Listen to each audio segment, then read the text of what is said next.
بسم اللہ الرحمن الرحیم الحمد للہ والصلاۃ والسلام علی رسول اللہ اشہد ان لا الہ الا اللہ وحدہ لا شریک لہ واشہد ان محمدا عبدہ ورسولہ صلی اللہ علیہ وسلم۔ ہم سورۃ البقرہ کی ترجمہ اور تفسیر پڑھ رہے ہیں، جس میں سورۃ البقرہ کے رکوع نمبر 14 میں ہم موجود ہیں۔ اس کی ٹوٹل 9 آیات ہیں، جس کی 113 اور 114 نمبر آیتیں ہم پڑھ چکے ہیں، اور 114 نمبر آیت میں کیونکہ مساجد کا تذکرہ تھا تو ہم تفسیر موضوعی پڑھ رہے ہیں، اور اس اعتبار سے ہم نے اس کی تفسیر پڑھنا شروع کی ہے کہ مساجد کا اسلام میں کیا مقام ہے، آداب کیا ہیں، اور مساجد کے حوالے سے جو چیزیں ہمیں پتہ ہونی چاہیے وہ کون سی ہیں۔ تو کچھ چیزیں ہم نے پڑھی تھی مسجد کے حوالے سے، جس میں 4 پوائنٹس ہم پڑھ چکے ہیں، جس میں مسجد کی تعریف بھی ہم نے پڑھ لی، اور کچھ مسجد کے آداب اور کچھ اس کی جو تفصیل ہے وہ ہم پڑھ چکے ہیں۔ اب ہم چلتے ہیں آج اپنا جو 5ویں ایک چیز یا بات جو ہمیں مسجد کے حوالے سے پتہ ہونی چاہیے، وہ یہ کہ مساجد جو ہیں وہ اللہ تعالیٰ کو محبوب ترین جگہ ہیں۔ تو ہونا یہ چاہیے کہ جب ہم مسجد جائیں تو ہمارا لباس پاک ہو، ہمارا لباس اچھا ہو، اور اسی طریقے سے ہمارا جسم وہ پاک ہونا چاہیے۔ جسم کے اندر سے اگر بہتر ہے کہ خوشبو آ رہی ہو، یا جو ہے وہ پاکیزگی ایک واضح ہو رہی ہو۔ اگر خوشبو نہیں بھی آ رہی تو ویسے تو نبی کریم صلی اللہ علیہ وسلم کا یہ فرمان ہے کہ مسجدوں کو خوشبو لگائی جائے، اور مسجدوں کے اندر بھی اگر کوئی شخص خوشبو لگا کے جائے تو ایک بہتر اور اچھی بات ہے، کیونکہ اللہ تعالیٰ کو پسند ہے خوشبو۔ لیکن اس میں ایک بات ہمیشہ یاد رکھیں کہ خوشبو اتنی تیز نہیں ہونی چاہیے کہ کوئی شخص اس خوشبو سے تکلیف محسوس کرے۔ نارمل سی خوشبو ہو کہ کوئی اگر ہمارے ساتھ ہمارے قریب آتا ہے، ہمارے ساتھ کھڑا ہوتا ہے، تو اسے ایٹ لیسٹ بدبو نہیں آنی چاہیے۔ تو اس میں جو آیات اور احادیث ہیں وہ ہم پڑھتے ہیں۔ سب سے پہلے سورۃ الاعراف کی آیت نمبر 31 ہے۔ اللہ رب العالمین نے ارشاد فرمایا کہ یا بنی آدم خذوا زینتکم عند کل مسجد، اے بنی آدم خذوا زینتکم، اپنی زینت اختیار کرو، اپنی زینت پکڑو، عند کل مسجد، ہر مسجد کے وقت، یعنی ہر مسجد کے پاس یا مسجد جاتے ہوئے، وَكُلُوا وَاشْرَبُوا، اور کھاؤ اور پیو، وَلَا تُسْرِفُوا، اور اسراف نہ کرو، إِنَّهُ لَا يُحِبُّ الْمُسْرِفِينَ، بے شک وہ نہیں محبت کرتا اسراف کرنے والوں سے۔ تو اس آیت میں مسجد جاتے ہوئے یا مسجد میں موجود جب بندہ ہوتا ہے تو اس میں اللہ رب العالمین نے زینت اختیار کرنے کا حکم دیا۔ اب زینت مسجد کے لیے کیا ہوتی ہے کہ بندہ صاف لباس پہنے اور صاف جسم ہو، اور خصوصی طور پر مرد کے لیے جتنا لباس پہننا ضروری ہے، جیسے مثال کے طور پر مرد کے لیے نا یہ جو ناف ہوتی ہے، یہ جو ایک سوراخ ہوتا ہے پیٹ میں، اس کو ناف کہتے ہیں۔ اس سے لے کر جو گھٹنے ہوتے ہیں، گھٹنوں تک یہ شرم گاہ ہوتی ہے۔ اس کو عمومی طور پر سب کے سامنے ڈھانپنا ضروری ہوتا ہے۔ اور اسی طریقے سے نماز کے اندر یا مسجد میں جب جاتے ہیں تو مسجد کے اندر یہ کندھے ڈھانپنا بھی ضروری ہے۔ یعنی جب نماز پڑھتے ہیں تو آپ صلی اللہ علیہ وسلم نے منع فرمایا ہے کہ تم میں سے کوئی بھی ایسے نماز نہ پڑھے کہ اس کے کندھے ننگے ہوں۔ تو مرد کے لیے یہ ضروری ہے۔ عورت کے لیے جو ہے وہ عام طور پر اس کا پورا جسم ہی جو ہے وہ ڈھانپنا ضروری ہوتا ہے، اور نماز میں پھر اس کے بال بھی اور اس کا جو سر ہے وہ بھی اس کے اندر جو ہے وہ شامل کر لیا جاتا ہے۔ صحیح مسلم میں حدیث ہے 252 نمبر پر، جس میں سیدنا ابو ہریرہ رضی اللہ عنہ فرماتے ہیں نبی کریم صلی اللہ علیہ وسلم نے ارشاد فرمایا کہ لولا ان اشق علی امتی، لولا اشق علی المؤمنین، اور ایک روایت میں علی امتی، کہ میں اگر مومنوں پر، یا ایک روایت میں اس طرح ہے کہ میں اگر اپنی امت پر مشقت نہ سمجھتا، لامرتہم، تو یقیناً میں انہیں حکم دے دیتا، بالسواک، مسواک کا، عند کل صلاۃ، ہر نماز کے وقت۔ تو پتہ کیا چلا کہ ایک تو نبی کریم صلی اللہ علیہ وسلم نے ہمیں حکم نہیں دیا، اور فرمایا کہ اگر میں اپنی امت پر مشقت نہ سمجھتا تو حکم دے دیتا۔ تو اس سے ایک تو اصول فقہ کا ایک قاعدہ ہمیں سمجھ میں آتا ہے کہ آپ صلی اللہ علیہ وسلم جب کسی کام کا حکم دیں تو وہ فرض ہو جاتی ہے۔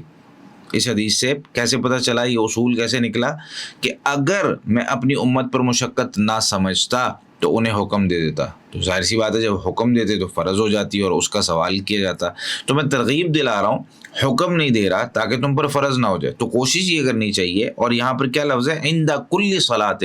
ہر نماز کے وقت۔ تو ہمیں چاہیے کہ ہم مسواک اپنے پاس رکھیں، یا جو ہے نا کم سے کم اپنے منہ کی پاکیزگی اور منہ کی صفائی کا خیال رکھیں، تاکہ دوسرے لوگ ہم سے تکلیف محسوس نہ کریں۔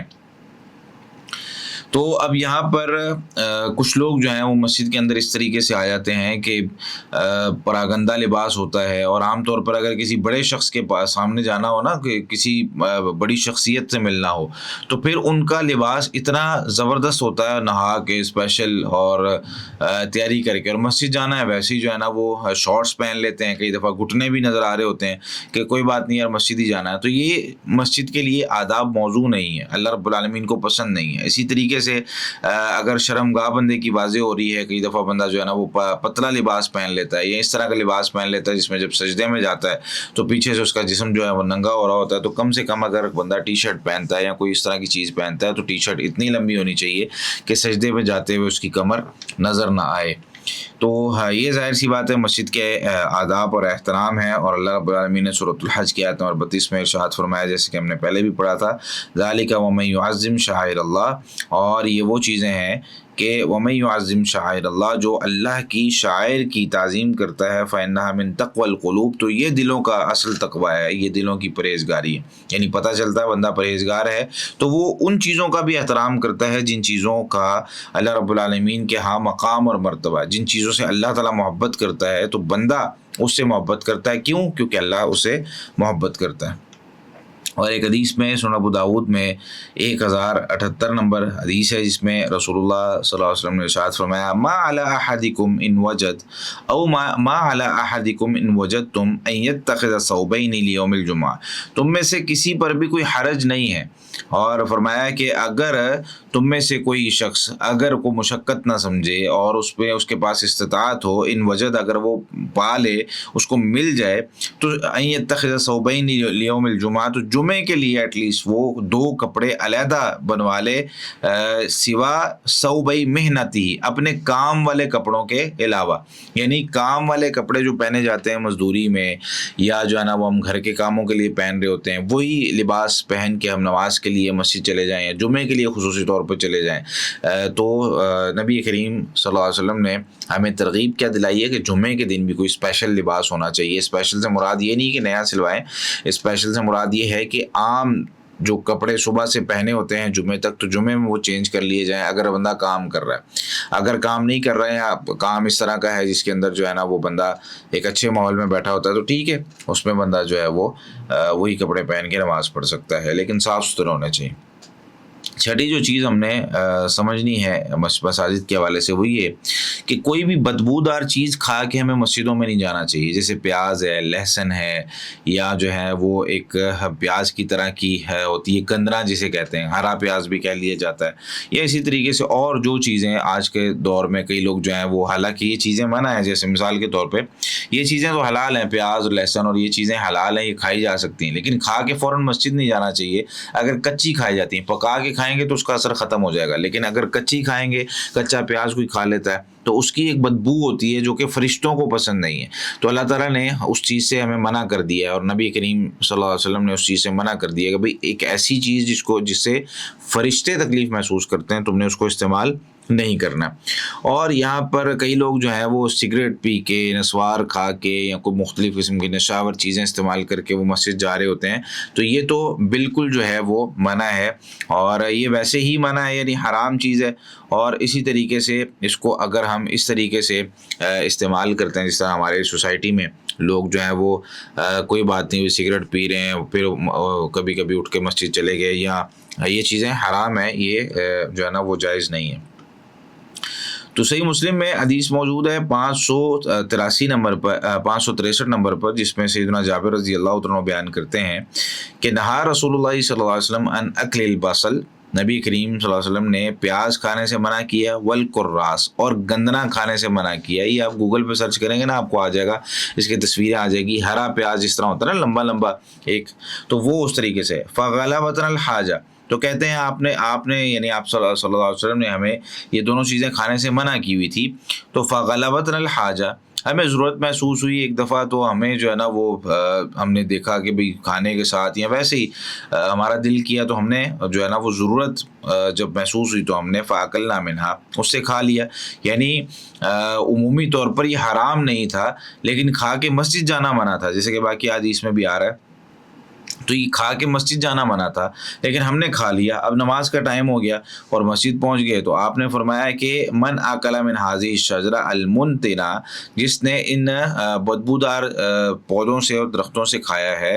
فلا یقربن مسجدنا، تو وہ ہماری مسجدوں کے قریب نہ آئے، فإن الملائکۃ تتعزی، پس بے شک فرشتے تکلیف محسوس کرتے ہیں، مما یتعزی منہ الانس، ان چیزوں سے جن سے انسان بھی تکلیف محسوس کرتے ہیں، تو مجھے بھی اچھا نہیں لگ رہا، فرشتوں کو بھی اچھا نہیں لگے گا۔ تو نبی کریم صلی اللہ علیہ وسلم اس کو ویسے نہیں کھاتے تھے کہ کسی بھی وقت جو ہے وہ وہی آ جائے اور فرشتہ جو ہے اس سے تکلیف محسوس کرے، لیکن باقیوں کو منع نہیں کیا، باقیوں کو کھا کے مسجد جانے سے منع کر دیا۔ تو اکثر یہ دیکھنے میں آیا ہے، اس چیز کو نوٹ کر لیں، اکثر یہ دیکھنے میں آیا ہے کہ جب ہم رمضان میں خصوصی طور پہ دہی پکوڑیاں یا دہی بلے کھا رہے ہوتے ہیں، یا کچھ ایسی چیزیں، کچھ ایسے آئٹمز ہوتے ہیں جو رمضان میں ہم استعمال کرتے ہیں، تو اس میں ہم کچے پیاز، خصوصی طور پہ کچھ لوگ مسجدوں میں افطاری کرواتے ہیں اور اس میں کچے پیاز ڈال دیتے ہیں۔ تو یہ طریقہ کار، ایک تو کھا کے مسجد جانا منع ہے، اور دوسرا ہم مسجدوں میں بیٹھ کے کھا رہے ہوتے ہیں، تو اس کو جو ہے نا وہ غور و فکر کرنا چاہیے کہ اگر رمضان میں ہم افطاری میں یہ تیار کرتے ہیں اور تو اس میں پیاز جو ہیں وہ ہمیں نہیں ڈالنے چاہیے، اس کی جگہ کوئی اور کرسپی چیز، مطلب بند گوبھی ٹائپ اور اس طرح کی چیزیں ڈال دیں، یا نماز کے بعد اس کو کھا لیں، نماز سے پہلے اس کو نہیں کھانا چاہیے۔ اسی طریقے سے مسجد کی طرف چل کر، پیدل چل کر جانا یہ باعث اجر ہے، لیکن اگر کوئی شخص نہیں جا سکتا ہے، سواری پہ جانا چاہتا ہے، تو شریعت نے منع نہیں کیا، لیکن اگر کوئی شخص پیدل جاتا ہے تو یہ اس کے لیے زیادہ اجر کا باعث ہے۔ حدیث میں آتا ہے، صحیح مسلم میں 663 نمبر روایت ہے، سیدنا ابی بن کعب کہتے ہیں، کان رجل من الانصار بیتہ اقصی بیت فی المدینہ، ایک انصاری صحابی تھے، ان کا گھر جو ہے نا وہ مدینہ میں سب سے دور تھا، فَكَانَ لَا تُخْطِئُ الصَّلَاةُ مَعَ رَسُولِ اللَّهِ صلی اللہ علیہ وسلم، اور ان کی کوئی نماز رسول اللہ صلی اللہ علیہ وسلم کے ساتھ نہیں رہتی تھی، یعنی ہر نماز انہوں نے آ کے جماعت کے ساتھ مسجد نبوی میں ہی پڑھنی ہے، حالانکہ گھر سب سے دور ہے، لیکن اس کے باوجود وہ مشقت اٹھا کے، ٹائم نکال کے وہ مسجد نبوی میں آ کے نماز پڑھتے تھے۔ تو صحابہ کہتے ہیں فتوجعنا لہ، تو ہم نے ان کے لیے جو ہے نا وہ احساس کیا اور جو ہے نا ان کو ترغیب دلائی، اور ہم نے جو ہے نا وہ ایک مطلب احساس جس طرح ہوتا ہے کہ بندہ اتنی دور سے آتا، چلو ان کو ترغیب دلائیں، تو کہتے ہیں فتوجعنا لہ فقلت لہ، تو کہتے ہیں میں نے ان کو کہا، یا فلان، اے فلاں، لو انک اشتریت حمارا، اگر آپ حمار خرید لیں، ایک گدھا خرید لیں، یقیک من الرمزہ، جو آپ کو گرمی سے بھی بچائے، ویقیک من حوام الارض، اور زمین کے کیڑے مکوڑوں سے اور حشرات الارض سے بھی بچائے۔ کئی دفعہ جو ہے نا وہ کوئی رستے میں آپ عشاء کی نماز پہ آ رہے ہوں یا فجر کی نماز پہ آ رہے ہوں، تو ظاہر سی بات ہے دور سے آتے ہیں اور زمین میں جو ہے نا وہ کچھ بھی لڑ سکتا ہے۔ تو قال اما واللہ ما احب ان بیتی مطنب ببیت محمد صلی اللہ علیہ وسلم، تو انہوں نے کہا کہ میں یہ پسند نہیں کرتا کہ میں رسول اللہ صلی اللہ علیہ وسلم کے خیمے کے ساتھ خیمہ لگا کے جو ہے وہ وہاں پہ گھر بنا لوں، تو مجھے جو ہے نا وہ دور سے آنا اچھا لگتا ہے۔ تو فحملت به حملا حتی اتیت نبی اللہ صلی اللہ علیہ وسلم، تو کہتے ہیں کہ میں آپ صلی اللہ علیہ وسلم پر بوجھ بن جاؤں، یہ مجھے اچھا نہیں لگتا۔ میں نبی کریم صلی اللہ علیہ وسلم کے پاس آیا، فاخبرتہ، تو میں نے ان کو خبر دی کہ یا رسول اللہ اس طرح میں نے فلاں صحابی کو کہا تھا، اور انہوں نے جو ہے وہ مجھے آگے سے یہ جواب دیا۔ تو فدعاہ، رسول اللہ صلی اللہ علیہ وسلم نے ان کو بلایا، فقال لہ، ان کو مثل ذالک، اسی کی مثل اس نے جواب دیا، وذکر لہ انہ یرجو فیہ اثری الاجر، اور ان کو ذکر کیا کہ وہ جو اپنے دور سے آنے کی وجہ سے یہ امید رکھتے ہیں کہ مجھے اس کا اجر ملے گا۔ تو نبی کریم صلی اللہ علیہ وسلم نے ارشاد فرمایا، ان لک ما احتسبت، ٹھیک ہے آپ وہیں رہیں، آپ نہ خریدیں، آپ پیدل ہی آ جائیں، ان لک ما احتسبت، بے شک آپ کے لیے جو آپ گمان کرتے ہیں اور سوچتے ہیں کہ بھئی اس طریقے سے اجر ملے گا، تو آپ کو وہ اجر ضرور ملے گا۔ وفی روایتوں نے، ایک روایت میں ہے، قد جمع اللہ لک ذالک کلہ، اللہ تعالیٰ نے یہ سارا آپ کے لیے جمع کر دیا، آپ کو یہ اجر ملا کرے گا۔ اور ایک حدیث میں آتا ہے، سنن ابو داؤد میں، سیدنا اوس الثقفی رضی اللہ تعالیٰ عنہ سے روایت ہے، وہ نبی کریم صلی اللہ علیہ وسلم سے روایت کرتے ہیں کہ من غسل یوم الجمعہ، جس نے جمعے کے دن غسل کیا، واغتسل، اور غسل کروایا، ثم بکر وابتکر، یعنی اپنے گھر والوں کو بھی کہا غسل کر لو، ترغیب دلائی سب کو، ثم بکر، پھر وہ جلدی جو ہے وہ تیار ہو گیا اور مسجد جانے لگا، وابتکر، اور گھر والوں کو بھی کہا بھی جلدی چلو، ومشا، اور پیدل چل کر گیا، ولم یرکب، اور سوار نہیں ہوا، یہ جو لائن ہے اس کو یاد رکھنا ہے کہ پیدل چل کر گیا اور سوار نہیں ہوا. جس طرح میں نے پہلے ذکر کیا کہ سوار ہو کر جانا جائز ہے، بزرگ ہیں یا خواتین ہیں یا بچے ہیں ان کو جو ہے نا وہ سواری پر لے کر جانا جائز ہے. بندہ خود بھی جا سکتا ہے، مسجد دور ہے تو ٹائم ظاہر سی بات ہے آج کل بہت سے کام ہیں، لیکن یہ ہے کہ یہ وہ چیزیں ہیں جو بندہ بطور اجر کر سکتا ہے. پھر کیا کیا، وَدَنَا مِنَ الْإِمَامِ، اور امام کے قریب ہو کر بیٹھا، فَاسْتَمَعَ، غور سے خطبہ سنا، وَلَمْ يَلْغُ، اور کوئی لغو حرکت نہیں کی، کان لہو بکل خطوۃ، تو اس کے لیے ہر خطوہ یعنی ہر قدم کے بدلے عمل سنۃ، 1 سال کا جو ہے نا وہ عمل اس کا اجر لکھ دیا جاتا ہے. اجر صیامھا و قیامھا، جس طریقے سے 1 سال کوئی شخص پورا سال دن کے روزے رکھتا رہے، اجر صیامھا یعنی پورے سال کے روزوں کا اجر، و قیامھا اور پورے سال کی تہجد کا اجر، پورے سال کے قیام کا اجر. یعنی صرف کیا کرنا ہے، یہ دیکھیں کام دیکھیں آپ، ٹھیک ہے، ان کاموں کو گن لیں. غسل کرنا ہے، گھر والوں کو ترغیب دلانی ہے غسل کی، اور جلدی جانا ہے، گھر والوں کو بھی کہنا ہے بھی جلدی جائیں. پیدل جانا ہے، سوار ہو کر نہیں جانا. امام کے قریب ہو کر بیٹھنا ہے، غور سے خطبہ سننا ہے، اور کوئی لغو حرکت نہیں کرنی، یعنی کسی کو چپ نہیں کروانا، کسی کے بارے میں کوئی بات نہیں کرنی، امام کی بات غور سے سننی ہے. کوئی صفوں کو نہیں چھیڑ رہا، کوئی چٹائی کو نہیں توڑ رہا، کسی جو ہے نا وہ کسی کے ساتھ بدتمیزی نہیں کر رہا، اور موبائل سے نہیں لگا ہوا جمعے کے دوران، بالکل غور سے خطبہ سن رہا ہے. تو اس کے لیے یعنی اتنا ایک چھوٹا سا کام ہے جو کرنا ہے جمعے کے دن، وہ جا تو رہا ہے بندہ، تو اتنی توجہ کے ساتھ یہ کر لے. گھر والوں کو بھی بندہ کہتے ہی ہے، ظاہر سی بات ہے بھائی چلو آپ لوگ بھی غسل کرو، جلدی سے نہاؤ، سارے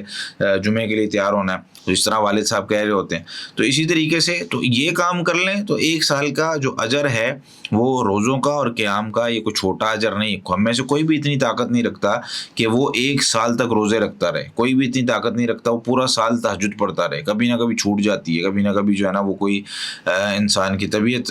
خراب ہو جاتی ہے، یا ویسے انسان کو جاگ نہیں آتی، یا جو ہے نا وہ ویسے بھی اگر بندہ صحت مند بھی ہے، مستقل بھی ہے، تو پورا سال پڑھتا رہے، یہ بڑا مشکل ہوتا ہے. لیکن یہاں پر شریعت نے ہمارے لیے ایک پیکیج رکھا ہے. اس موضوع کی آخری حدیث ہے صحیح مسلم میں سیدنا ابو ہریرہ رضی اللہ تعالیٰ عنہ سے ہے کہ بے شک رسول اللہ صلی اللہ علیہ وسلم نے ارشاد فرمایا، الا ادلکم، کیا میں تمہاری رہنمائی نہ کروں، علی ما یمحو اللہ بہ الخطایا، ان چیزوں پر کہ جن کے ذریعے سے اللہ خطائیں معاف کر دیتا ہے، ویرفع بہ الدرجات، اور ان کے ذریعے سے درجات بلند کرتا ہے. صحابہ کرام نے کہا، بلا یا رسول اللہ، کیوں نہیں اللہ کے رسول صلی اللہ علیہ وسلم، آپ ضرور ہمیں بتائیں، اس طرح کی چیز کی طرف ہماری رہنمائی کریں. تو آپ نے فرمایا، اسباغ الوضوء علی المکارہ،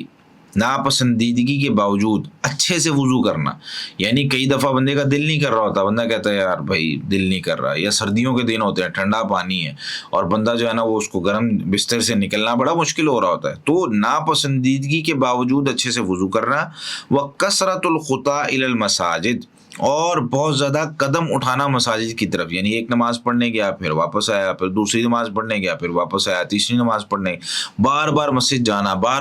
جانا، یہ جو ہے نا وہ یہ وہ چیزیں ہیں کہ جس کے ذریعے سے اللہ تعالیٰ خطائیں معاف کرتا ہے اور درجات بلند کرتا ہے. تیسری چیز کیا ہے، وانتظار الصلاۃ بعد الصلاۃ، یہ اور نماز کا انتظار کرنا ایک نماز کے بعد. یعنی اگر ظہر پڑھی ہے تو عصر کا انتظار کرنا، عصر پڑھ لی مغرب کا انتظار کرنا، مغرب پڑھ لی عشاء کا انتظار کرنا. اس کا یہ مطلب نہیں وہیں بیٹھا رہے انتظار کرتا رہے، لیکن دل میں ایک خواہش ہوتی ہے انسان کی بھائی نماز کا ٹائم ہونے والا ہے، مجھے نماز پڑھنی ہے. تو آپ نے فرمایا فذالکم الرباط، یہ رباط ہے. رباط کیا ہوتا ہے، حالت جنگ میں بندہ میدان جنگ میں جب پہرا دیتا ہے نا، تو سارے لوگ جو ہے نا اپنی اپنی جگہوں پہ آرام کر رہے ہوتے ہیں، اور یہ بندہ اکیلا پہرا دے رہا ہوتا ہے. اس کا اجر کتنا ہوگا جس نے کتنی ساری جانوں کی حفاظت کی ہے. تو یہ جو ہے نا وہ کام کرنا، یہ رباط ہے.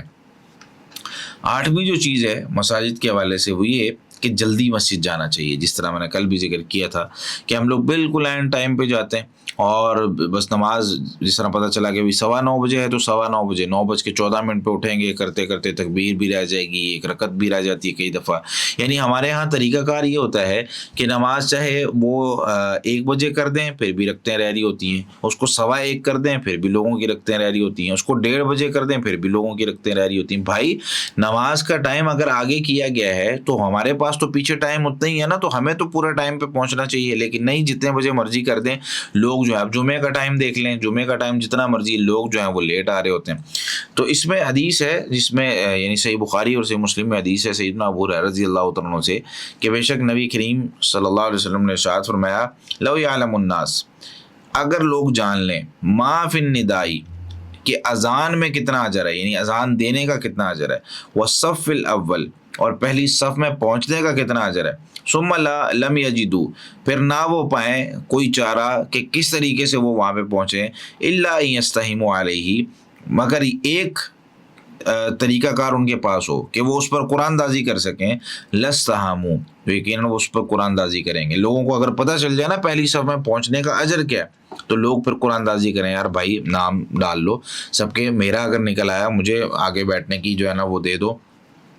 اجازت دے دو. وَلَوْ يَعْلَمُونَ مَا فِي التَّهْجِيرِ اور اگر لوگوں کو پتہ چل جائے نا جلدی جانے میں کتنا اجر ہے، لَاسْتَبَقُوا إِلَيْهِ تو یقیناً لوگ اس پر بھاگ کے جائیں، لَاسْتَبَقُوا سبقت لے جائیں، بھاگ کے جائیں اس کی طرف. یعنی لوگوں کو یہاں پہ بتایا نہیں گیا کہ کتنا اجر ہے، لیکن یہ ترغیب دلانے کے لیے کہ اگر لوگوں کو پتہ چل جائے کہ کتنا اجر ہے، لوگ بھاگ بھاگ کے سبقت ایک دوسرے سے آگے نکلنا سبقت ہوتا ہے، ایک دوسرے سے آگے نکل کے جائیں گے، پہلے میں نے پہنچنا ہے، پہلے میں نے پہنچنا ہے. اللہ اکبر. اسی طریقے سے 9ویں چیز جو ہے وہ جب ہم مسجد جا رہے ہوں تو مسجد جاتے ہوئے ہمیں سکینت، وقار، اطمینان اور یہ مطلب مسجد جاتے ہوئے دوڑ کے جانا، مسجد جاتے ہوئے ہلہ گلا کرتے ہوئے شور کرتے ہوئے جانا یہ درست نہیں ہے. صحیح بخاری صحیح مسلم میں حدیث ہے،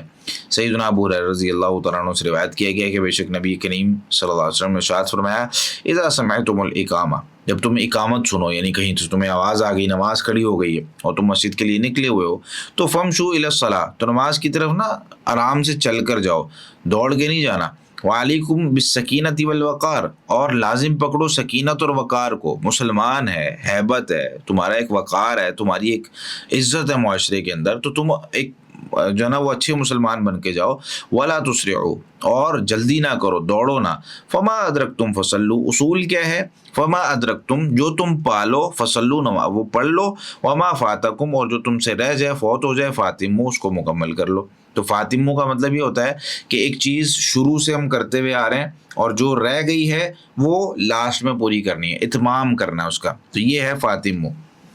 تو جب ہم نماز میں ملتے ہیں تو ہماری مثال کے طور پر امام صاحب جو ہے وہ دوسری رکعت وہ پڑھا رہے ہیں، تیسری رکعت پڑھا رہے ہیں، تو جب میں امام صاحب کے ساتھ ملتا ہوں وہ میری پہلی رکعت ہوتی ہے.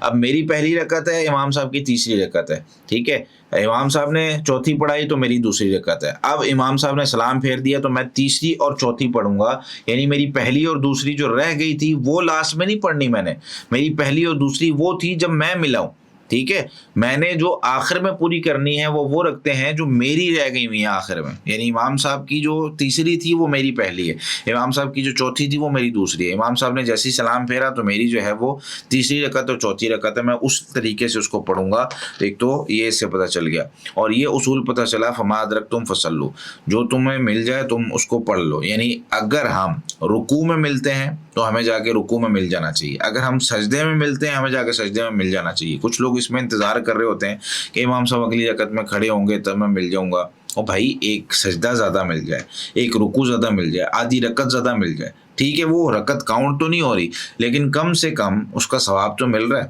اور کیا پتہ کہ وہی سجدہ جو ایک مجھے ملا ہے وہی میری زندگی کا آخری سجدہ ہو جائے، تو پتہ نہیں ہوتا نا زندگی کا. تو اس وجہ سے ہمیں کوشش کرنی چاہیے کہ نماز جتنی جلدی ہو سکے اس کو پڑھیں، اور جو ہمارا حصہ مطلب جب ہم پہنچتے ہیں مسجد میں تو جس حالت میں امام صاحب ہوں ہم اس کو جو ہے نا وہ اسی طریقے سے ہم جو ہے نا وہ اپنا لیں. اچھا 10ویں جو چیز ہے وہ ہے مسجد جاتے ہوئے جو دعا پڑھتے ہیں، تو ایک دعا تو یہاں پر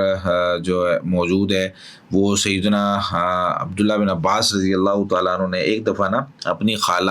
سیدہ میمونہ رضی اللہ تعالیٰ عنہا کے ہاں رات گزاری، اور لمبی حدیث ہے اس کے اندر. انہوں نے پھر نبی کریم صلی اللہ علیہ وسلم کی تہجد دیکھنی تھی اور وہ جاگتے رہے اور دیکھتے رہے کہ آپ تہجد پڑھتے ہیں کیسے پڑھتے ہیں. تو پھر جیسے ہی جو ہے نا وہ تہجد کا وقت ہوا وہ ساتھ آ کر کھڑے ہو گئے. تو جب تہجد پڑھ لی اور اس کے بعد پھر مؤذن نے اذان دی صبح کی اذان، تو آپ نماز کی طرف نکلے تو آپ رستے میں جاتے ہوئے دعا پڑھ رہے تھے، اللہم اجعل فی قلبی نورا وفی لسانی نورا وجعل فی سمعی نورا وجعل فی بصری نورا وجعل من خلفی نورا ومن امامی نورا وجعل من فوقی نورا ومن تحتی نورا اللہم آتنی نورا. تو یہ دعا ہے. یہ دعا جو ہے وہ اس دعا میں ترجمہ میں کر دیتا ہوں. اللہم اے اللہ اجعل تو بنا فی قلبی میرے دل میں نوراً نور، میرے دل میں نور بنا دے، وفی لسانی نورا اور میری زبان میں نور اور روشنی بنا دے، وجعل فی سمعی نورا میری سماعت میں کانوں میں نور اور روشنی بنا دے،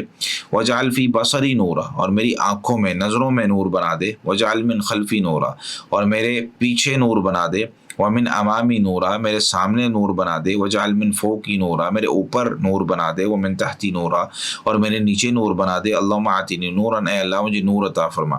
اچھا علماء کہتے ہیں یہاں پر نبی کریم صلی اللہ علیہ وسلم نے جو ہے وہ اپنی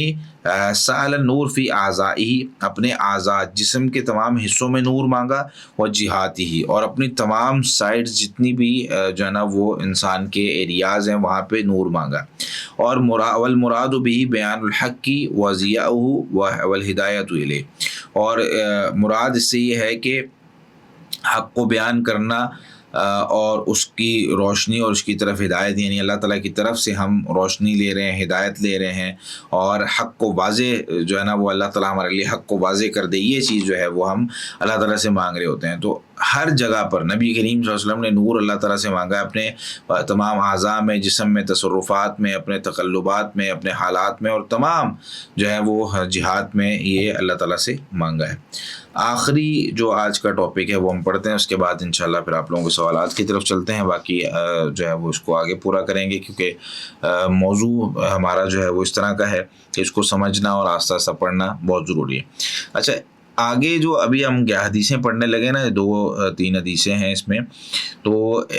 اس میں لفظ آیا ہے تشبیک کا کہ نبی کریم صلی اللہ علیہ وسلم نے مسجد میں نماز کی حالت میں تشبیک سے منع کیا. تشبیک کہتے ہیں یہ انگلیوں میں انگلیاں ڈالنا. ہم اکثر و بیشتر اس طرح بیٹھے ہوتے ہیں نا کسی جگہ پہ تو یوں بیٹھے ہوتے ہیں، ٹھیک ہے، تو یہ عمومی طور پر جائز ہے، اس میں کوئی مسئلہ نہیں. لیکن مسجد کے اندر یا نماز میں جاتے ہوئے گھر سے جب ہم نکلتے ہیں تو اس وقت جائز نہیں ہوتا. یہاں 4 جگہیں میں نے ذکر کی ہیں کہ جس میں جو ہے وہ جائز نہیں ہے. تو یہ اس کو کہتے ہیں تشبیک کرنا، ٹھیک ہے، یہ جائز نہیں ہے. مسجد میں بیٹھے ہوں، کئی لوگ اس طریقے سے بیٹھ جاتے ہیں ٹانگیں آگے رکھ کے یا جو ہے نا وہ مختلف طریقوں سے، تو یہ تشبیک ہوتی ہے. ہاں بطور مثال اگر کہیں ذکر کرنی ہو تو بطور مثال جائز ہوتی ہے. تو اس میں 4 جگہ یہاں پہ ذکر کی ہیں. ایک سنن ابو داؤد میں حدیث موجود ہے سیدنا کعب بن عجرہ رضی اللہ تعالیٰ عنہ سے کہ بے شک رسول اللہ صلی اللہ علیہ وسلم نے ارشاد فرمایا اذا توضأ احدکم جب تم میں سے کوئی وضو کرے فاحسن وضوءہ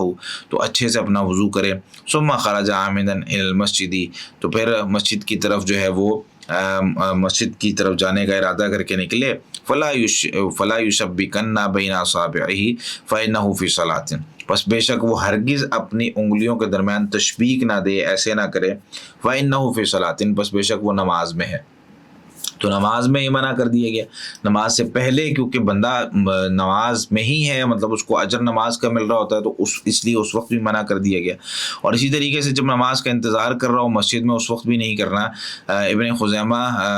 میں حدیث موجود ہے، اسی طریقے سے مستدرک حاکم میں حدیث موجود ہے. سیدنا ابو ہریرہ رضی اللہ عنہ نے ارشاد فرمایا کہ اذا توضأ احدکم فی بیتہ جب تم میں سے کوئی اپنے گھر سے وضو کرے، ثم اتى المسجد پھر مسجد آئے، کان فی صلاۃ وہ نماز میں ہی ہوتا ہے، حتی یرجع حتی کہ وہ واپس لوٹ جائے، فلا یقل ھکذا تو وہ ایسا نہ کرے، وشبک بین اصابعہ تو انہوں نے اپنی انگلیوں کے درمیان ایسے تشبیک کر کے کہا کہ اس طریقے سے نہ کرے. تو تیسری جگہ جو ہے وہ نماز جب بندہ پڑھ رہا ہو، فرض ہو یا نفل ہو، تو ظاہر سی بات ہے جب نماز سے پہلے منع کر دیا گیا ہے حالانکہ نماز نہیں پڑھ رہا، تو کہا کہ یہ نماز میں ہے اس لیے اس کو یعنی اجر اس کو نماز میں مل رہا ہے، تو نماز میں تو بالاولیٰ منع کر دیا گیا. اچھا چوتھی چیز یہ ہے کہ فرض نماز کے بعد بھی، کیونکہ فرض نماز کے بعد بھی جب تک بندہ بیٹھا رہتا ہے اور بے وضو نہیں ہوتا تو وہ نماز میں ہی ہوتا ہے، اس طرح کی حدیث بھی موجود ہیں. تو نماز کے بعد فوراً بھی اس طریقے سے نہیں کرنا چاہیے. اچھا اس کی ایک وجہ تو یہ آ گئی فإنہ فی صلاۃ کہ وہ کیونکہ وہ بے شک نماز میں ہے، اور ایک وجہ سیدنا عبداللہ بن عمر رضی اللہ تعالیٰ عنہ نے بیان کی ہے فی الذی یصلی وہو یشبک اصابعہ تو کہتے ہیں کہ اس شخص کے بارے میں جو اپنی انگلیوں کے درمیان تشبیک دے رہا ہوتا ہے نماز میں یا نماز کے علاوہ، تلک صلاۃ المغضوب علیہم وہ کہتے ہیں کہ یہ ان لوگوں کی نماز ہے المغضوب علیہم جن پر غصہ کیا گیا، یعنی یہودی ایسا کرتے تھے اس لیے نبی کریم صلی اللہ علیہ وسلم نے ان کی مخالفت کا حکم دیا۔ ظاہر سی بات ہے جب اللہ تعالیٰ کسی سے ناراض ہے، ان پر غضب نازل ہوا ہے، تو اللہ تعالیٰ نے پھر ان کی مخالفت کا حکم دیا کہ جیسے جیسے یہ کرتے ہیں مسلمانوں تم نے ویسا نہیں کرنا۔ تو وہ تشبیہ کرتے ہیں، تم نے تشبیہ نہیں کرنی۔ ابو داؤد میں یہ حدیث موجود ہے اور صحیح ہے۔ لیکن اگر کبھی مثال دینی ہو یا بندہ جو ہے وہ نماز کے بعد کسی جگہ پہ یا ویسے اگر کبھی کرنی ہو تو وہ جائز ہے، اس کے کئی ایک دلیلیں حدیثیں موجود ہیں۔ جیسے مثال کے طور پر صحیح بخاری میں 482 نمبر حدیث ہے، سیدنا ابو ہریرہ رضی اللہ عنہ ارشاد فرماتے ہیں کہ صلی بنا رسول اللہ صلی اللہ علیہ وسلم احدی صلاتي العشی، یہ نبی کریم صلی اللہ علیہ وسلم نے ہمیں شام کی نمازوں میں سے کوئی ایک نماز پڑھائی، ظہر تھی یا عصر تھی۔ تو ابن سیرین کہتے ہیں سماها ابو ہریرہ، اس نماز کا نام سیدنا ابو ہریرہ رضی اللہ عنہ نے لیا تھا، ولیکن نسیت انا، لیکن میں بھول گیا ہوں۔ اب یہاں پر صحابہ کرام تابعین کی دیانتداری دیکھیں۔ ابن سیرین سیدنا ابو ہریرہ رضی اللہ عنہ کے شاگرد ہیں، اب ان کی دیانتداری چیک کریں۔ یہاں پہ کہتے ہیں کہ مجھے نماز کا اتنا پتہ ہے کہ ظہر یا عصر تھی، نام یاد نہیں ہے۔ اب یہاں پر صحابہ کرام تابعین وہ حدیث بیان کرتے ہوئے کتنا خیال کر رہے ہیں کہ اگر کسی چیز کا نام یاد نہیں ہے تو وہ کہہ رہے ہیں جی مجھے اس کا نام یاد نہیں ہے۔ وہ بالکل دیانتداری کے ساتھ حدیث بیان کر رہے ہیں، اور ہم لوگ یہ سمجھتے ہیں جی حدیثیں اس کی کون سی حفاظت کی گئی ہوگی، یہ ویسے ہی لوگوں نے بیان کر دی ہوگی۔ اگر ان کو نام نہیں یاد تو وہ کہہ رہے ہیں نام نہیں یاد۔ تو یہ ہے صحابہ کرام تابعین اور تبع تابعین جنہوں نے حدیثیں بیان کی ہیں۔ تو کہتے ہیں کہ وہ جو نماز تھی ظہر تھی یا عصر تھی، تو اس میں ہوا کیا کہ فصلی بنا رکعتین، اب نبی کریم صلی اللہ علیہ وسلم نے ہمیں 2 رکعتیں پڑھا دی، ثم سلم، 2 رکعتیں پڑھا کے 4 پڑھانی تھی، 2 پڑھا کے ثم سلم، پھر سلام پھیر دیا۔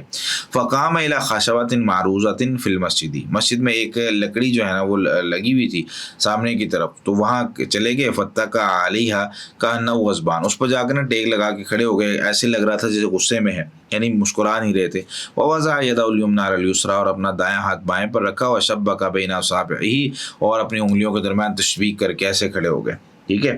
ووضع خدہ الایمن علی ظہر کفہ الایسر، اور اپنا جو دایاں جو مطلب خد کہتے ہیں، یہ والا جو ایک جانب ہوتی منہ کی، اس کو جو ہے وہ کیا کہتے ہیں، چہرے کی گال میں، یہ جو گال ہے، یہ جو دایاں ہے، اس کو علی ظہر کفہ الیسری، اس کو اس طریقے سے رکھ کے آپ صلی اللہ علیہ وسلم کھڑے ہو گئے۔ اچھا، وخرجت السرعان من ابواب المسجد، اور جن لوگوں کو جلدی تھی، جو کام تھا کوئی، تو وہ نکل گئے مسجد سے کہ 2 رکعتیں، ظاہر سی بات ہے وہ وحی کا زمانہ ہے نا، نماز 2 رکعتیں ہو گئی ہیں یا 4 ہی ہیں، تو یہ ابھی کسی کے ذہن میں، اور کئی لوگ جن کو ضرورت تھی، کام پہ نکلنا تھا، انہوں نے سوال ہی نہیں کیا، وہ کہتے جی نماز شاید 2 رکعتیں ہو گئی ہوں، تو وہ چلے گئے۔ تو فقالو، تو وہ کہنے لگے قصرت الصلاۃ، نماز کم ہو گئی ہے، اور وفی القوم ابو بکر و عمر، قوم میں ابو بکر اور عمر بھی تھے، فہابا یکلمہ، تو وہ دونوں ڈرے کہ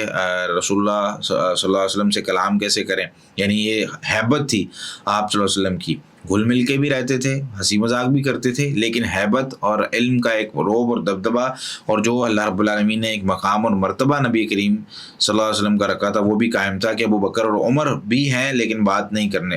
جو ہے نا وہ ڈر رہے بات کرتے ہیں۔ وفی القوم رجل فی یدیہ طول، ایک آدمی قوم میں تھا اور اس کے ہاتھ لمبے، قد لمبا تھا، ہاتھ بھی اس کے لمبے تھے، یقال لہ ذو الیدین، اس کو اس کے ہاتھوں کی وجہ سے نا ذو الیدین کہا جاتا تھا۔ قال یا رسول اللہ، وہ کھڑے ہوئے کہنے لگے انسیت ام قصرت الصلاۃ، آپ بھول گئے ہیں یا نماز کم ہو گئی، آپ نے 2 رکعتیں پڑھا دیں۔ قال، آپ نے فرمایا لم انسا ولم تکسر، نہ میں بھولا ہوں نہ نماز کم ہوئی ہے، ٹھیک ہے، مجھے تو نہیں یاد کہ میں کوئی چیز بھولا ہوں۔ تو فقال کما یقول ذو الیدین، تو نبی کریم صلی اللہ علیہ وسلم نے پھر صحابہ کرام سے پوچھا کہ ذو الیدین یہ کہہ رہا ہے بھائی ٹھیک کہہ رہا ہے؟ فقالوا، تو صحابہ نے کہا نعم، جی ہاں۔ فتقدما، تو آپ آگے بڑھے، فصلی ما ترک، تو آپ نے جو نماز رہتی تھی، تو اس سے ہمیں یہ بھی پتہ چل رہا ہے کہ اگر نماز رہ جائے، یعنی کسی شخص نے 3 رکعتیں پڑھ لی، 4 پڑھنی تھی، کسی نے 2 پڑھ لی، 4 پڑھنی تھی، مغرب کی نماز کی 2 رکعتیں پڑھ کے سلام پھیر دیے، یا 1 رکعت پڑھ کے سلام پھیر دیا، تو اب کیا کرنا چاہیے؟ تو یہ حدیثیں موجود ہیں۔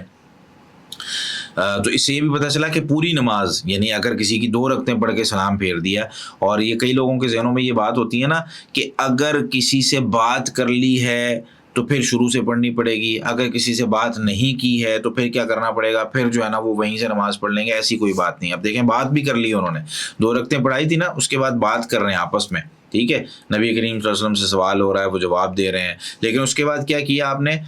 فصلہ ما ترک, جو رہتی تھی جو چھوڑی تھی وہ پڑھی, یعنی 2 رکعتیں رہتی تھی تو 2 پڑھی. ثم سلم, پھر سلام پھیر دیے. ثم کبر وسجد مثل سجودہ, سلام پھیرنے کے بعد پھر اللہ اکبر کہا, پھر اسی طریقے سے سجدہ کیا, او اطول, اس سے تھوڑا سا لمبا تھا. ثم رفع راسہ, پھر اپنے سر کو بلند کیا, وکبر, اور اللہ اکبر کہا. ثم کبر, پھر اللہ اکبر کہا, وسجد مثل سجودہ واطول. ثم رفع راسہ وکبر, پھر سر اٹھایا اور تکبیر کہی. فربما سألوه ثم سلم, پھر